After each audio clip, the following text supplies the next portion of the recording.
పూజా మందిరంలో ఫోటోలు ఉన్నాయనుకోండి, 1, 2 కాదండి, మొత్తం స్టోర్ రూమ్ లాగా ఒక 100 ఫోటోలు అక్కడ పెడతారు.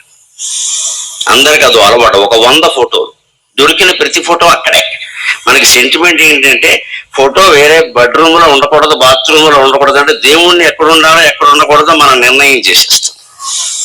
అన్ని ఫోటోలు పూజా మందిరంలో పెట్టవలసిన అవసరం లేదండి. మొత్తం అన్ని పట్టుకెళ్ళి అక్కడ పెట్టడమును, చివరికి కడగలేక తొడవలేక అలా వదిలేయడం, బూజు పెట్టేయడం.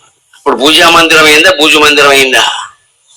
పూజా మందిరంలో కూడా మా ఇంట్లో నియమం ఏంటంటే కొత్త ఫోటో వస్తే పాత ఫోటో తీసేస్తాం. ఏమి ఇందులో ఇబ్బంది లేదు, నేను చేసి మీకు చెబుతాను. ఎప్పటికీ అదే ఉండాలి, ఎప్పటికీ దాన్ని, అవన్నీ ఏదో శ్రీ విద్య ఉపాసనలు, ఆ ఉపాసనలు, ఆ వ్యవహారాలు వేరు. మామూలుగా మనం పెట్టుకుని దండం పెట్టుకోవడానికి ఎందుకండి? ఇలా మొత్తం అన్ని పేర్చుకుంటూ పోతే దేనికి మనం సేవ చేయలేం. పైగా బుర్రకి ఎలా బూజు పడుతుంది అంటే 36 విగ్రహాలు ఉన్నాయి, 36 పువ్వులు పెట్టాలి, 36 దండలు పెట్టాలి, 36 నైవేద్యాలు కూడా పెట్టాలి. మనం 36 ఆసుపత్రికి వెళ్ళిపోతాం ఈ చాకరీ చేసి. ఎప్పటికీ భగవతత్వం అర్థం కాదు. పైగా ఈ మధ్య ఇంకో పిచ్చి పని చేస్తున్నారు, సందర్భం వచ్చింది కాబట్టి చెబుతాను నేను.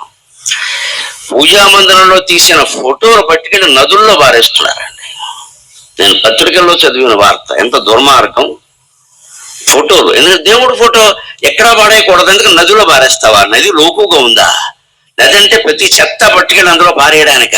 దేవుడు ఫోటో కదా అనర్థం, అది అర్థం కాదా? అర్థమా కాదా? ఫ్రేమ్ ఉందా లేదా?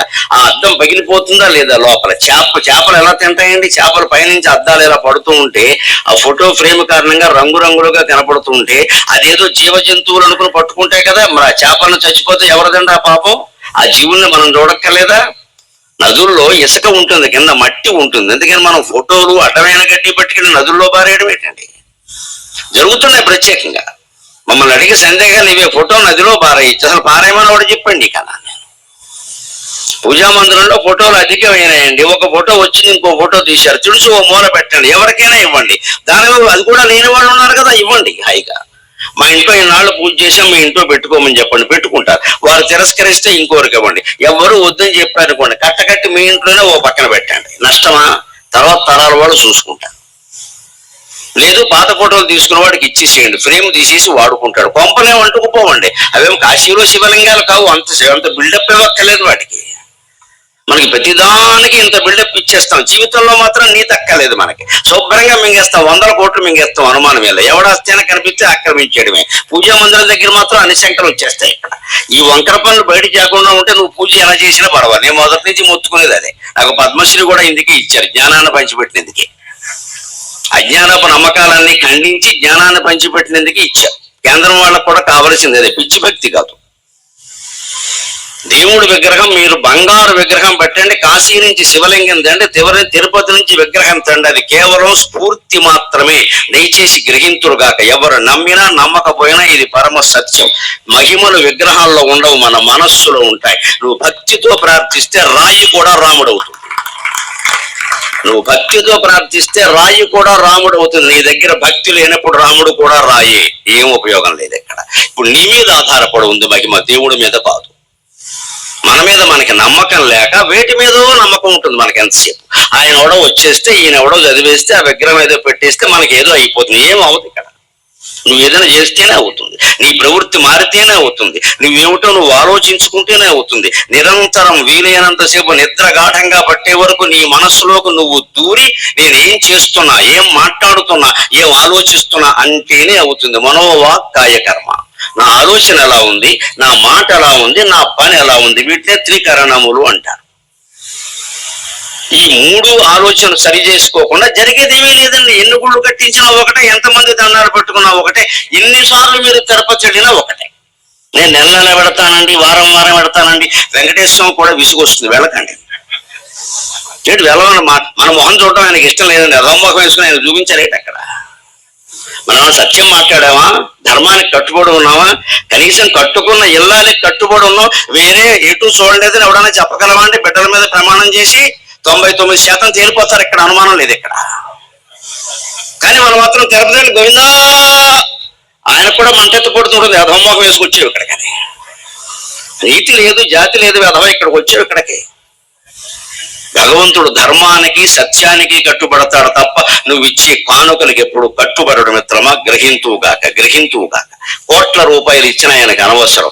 పైగా ప్రసిద్ధమైన దేవాలయాల్లో మీరు ముడుపులు విపరీతంగా వేయడం వల్ల అక్కడ అవినీతి పెరుగుతోంది. గమనించండి. సమస్యలు ఎందుకు పెరుగుతున్నాయి? మన వల్లనే పెరుగుతున్నాయి.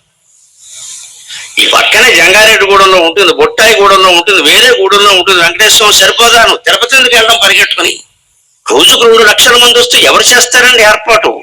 దేవుడు దిగొచ్చిన టీటీడీ చైర్మన్ ఇప్పుడు ఉన్నవాళ్ళు కాదండి. దేవుడిని మీరు చైర్మన్ చేసినా చేసేదేం లేదమ్మా.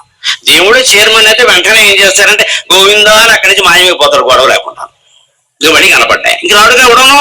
ఆయనే లేనప్పుడు మన మీద కడతాం. అసలు ఆయనే మాయమైపోతాడు. దేవుడు చైర్మన్ అయితే వెంటనే చేసే పని ఏంటంటే గోవిందా అని వెళ్ళిపోతాడు, వైకుంఠానికి వెళ్ళిపోతాడు. అనవసరంగా వచ్చాము బాబు. మొత్తం దేవాలయాల్లో అవినీతి జరుగుతుందంటే మనం కారణం, మన పిచ్చి నమ్మకాలు కారణం. దాని నుంచి బయటపడి జీవితంలో స్వచ్ఛంగా ఉన్నావా లేదా? సంపాదన ప్రతి రూపాయి స్వచ్ఛంగా ఉందా లేదా? లక్ష్మీదేవి ఎక్కడ పుట్టిందండి? మన పురాణాలు ఏం చెబుతున్నాయండి?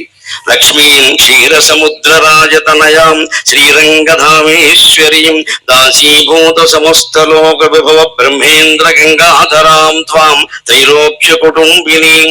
క్షీర సముద్ర రాజతనయాం, పాల సముద్రంలో పుట్టింది లక్ష్మీదేవి. అంటే ఆవిడకి పాలు అంటే ఇష్టం. ఒక 100 బిందెల పాలు పోసేద్దాం, దీన్నే అజ్ఞానం అంటారు. గుడంతా పాడైపోయింది.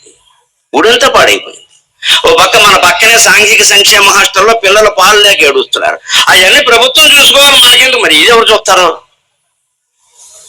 అంటే మన సొంతానికి మనం దేవుడికి మొక్కినట్టుగా సమాజం కోసం మనం మొక్కట్లేదండి. మహాయోగులు కొంతమంది నిర్గుణము నిష్క్రియమైన బ్రహ్మ పదార్థాన్ని ధ్యానిస్తే ధ్యానించలేమండి, వారు చూస్తే చూడనివ్వండి, మాకేం అభ్యంతరం లేదు. అస్మాకంతో తదేవ, మాకు ఇది చాలు అన్నాడు ఆయన. ఏమిటా తదేవ అంటే లోచన చమత్కారాయ భోయశ్చరం, మా కళ్ళకి ఆనందం కలిగించడానికి ఇది చాలండి. మేము ఈ మూర్తిని చూసి తన్మయం అయిపోతూ ఉంటామండి, మాకు ఇది మోక్షమేనండి. ఏమిటా మూర్తి చూసి తన్మయం పొందే విధానము అంటే కాళిందీ పురుణేషు కిమపి నీలం తన్మహో ధావతి. కాళిందీ నదీ తీరంలో ఏదో నల్లని తేజస్సు ఒకటి అలా చిందులు వేస్తూ పరుగులు పెడుతూ ఆడుతుందట, మాకు ఆ తేజస్సు చాలన్నాడు. అదే కదా బాలకృష్ణుడు. అంచేత మనం కూడా మన ఇంట్లో దైవ విగ్రహాలను ఎలా చూడాలో తన్మయ భావంతో చూడాలి, ఆరాధనా భావంతో కాదు. దాని నిండా పంచెలు కట్టేసి దండలేసేసి బొట్లు ఎట్టేసి చేయొద్దు.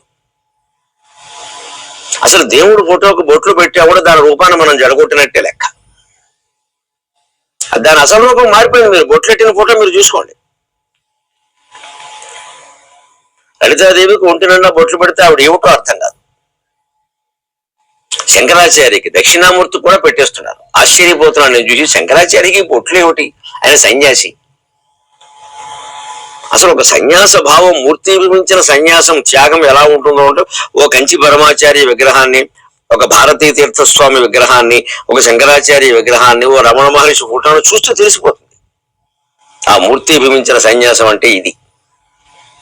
ఆ అనుభూతి కలుగుతుంది. ఈ బొట్లు ఏం చేస్తాయి? ఈ అనుభూతికి అడ్డమైపోతాయి.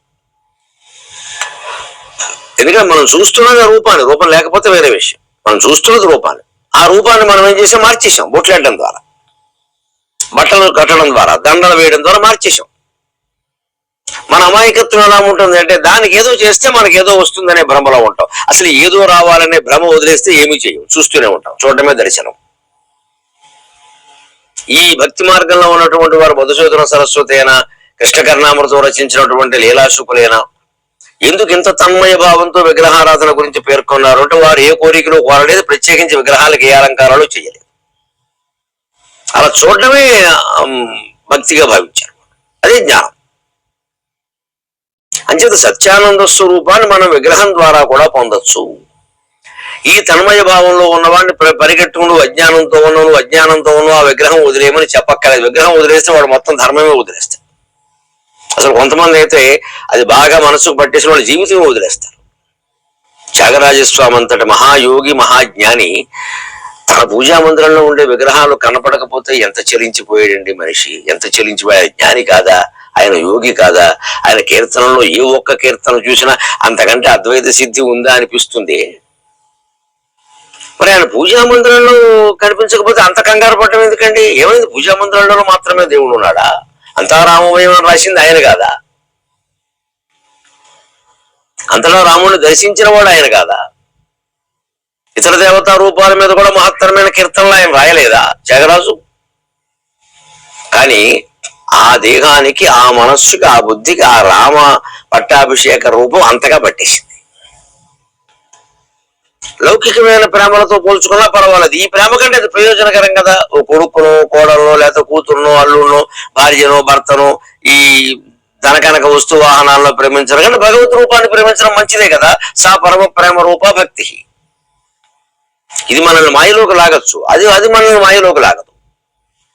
మహా అయితే ఆ విగ్రహాలు కనిపించకపోతే కాస్త సంక్షోభపడేలా చేసుకుని పర్వాలేదు, అంత మాత్రం చేత గుండెపోటు రాదు, ఎవరికి రాలేదు కూడా. అది ఆ భగవంతుడు చూసుకుంటాడు.